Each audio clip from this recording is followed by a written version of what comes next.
Yeah, they're pretty down-to-earth people.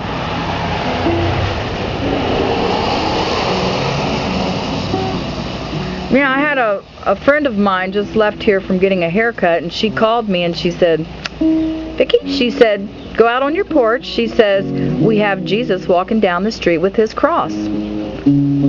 She said he ought to be there in about 5 minutes. So I got my camera and I came out on the porch and waited till you got here. Yeah. I said, wow.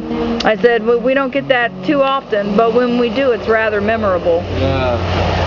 Well, see, this guy yesterday, he came to Burger King where I was, and somehow God told him, or he got led there, and he said something about being afraid or something, and I asked him, well, what is it that's scary? Is this Bible scary? Is long hair scary? Is a beard scary? Is this guitar, does this scare people? These clothes, is the black shoes scare people? Does a plain garment, does it scare people? But see, in the biblical times, people were dressed, it was just more simple, life was more simple. And so if we were to take people from biblical times and put them in this day and age, just try to meditate, just think about how would they be treated in the big cities and towns and rural areas, and not only by society, but how would they be treated if they did what they did in the biblical times and looked at how they did in the biblical times, also in the churches of USA. And yeah, man. It just they may be in for a surprise, you know. And they were doing radical stuff in their day too, actually. They got persecuted too, you know. Oh yeah, they did. And so, that's how Revelations got wrote. Yeah. Paul, he was on the island of Patmos. Yeah. You know, and you know, that was like an island jail. Yeah. And those Roman guards, you know, to talk Bible was treason. You could be beheaded. Yeah. So that's why he wrote in that apocalyptic writing that, you know, everybody reads Revelations and they're like, I don't get it.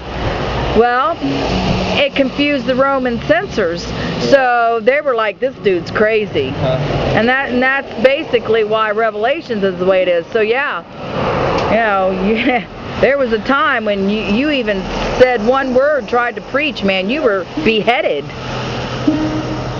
Nowadays you just get funny looks. Yeah.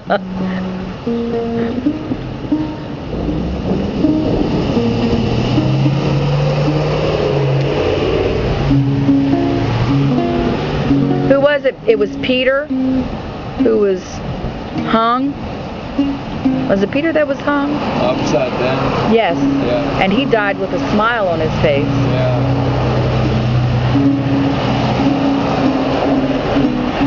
I may not be called to do what Peter did, but as long as you're doing what you're called to do, then you are walking in the kingdom of God. That's it. So everybody's got their task on earth. But see, also the task may be changing, like from day to day. So oh yeah. It's whatever He has you doing, you know. But I haven't been using a lot of technology and stuff. And I don't have anything electrical. All I have in here, and it's not even electrical, is some CDs and a cassette. The CDs are movies, and the cassette is music. But I haven't been going to Walmart and McDonald's. Like if there's McDonald's and Burger King, I go to Burger King. And then I've been avoiding public transportation, except for New York. I usually a little bit to get out of New York. Yeah. To get to move in Manhattan. But do you have a place you live? I live on God's earth. Okay. Yes. So I mean, you're just. What happens when you get clear down south? A lot of times I go back to Texas. And so I mean, you don't have like a home. Well, home place. Home place. I do have a home. See, I'm not homeless on houses. There's some people that have a mansion, but they're homeless in their heart. Oh yeah. They don't have Christian community in their life. Well, I guess what I want to say is a home base. Not so much a home, but... Well, it hasn't, for only 2 years of traveling, it hasn't been going on that. Oh, okay. So you've been doing this for 2 years. What made you decide to do this? Almost 2 years. Well, it's a long story. So are you through with the technology?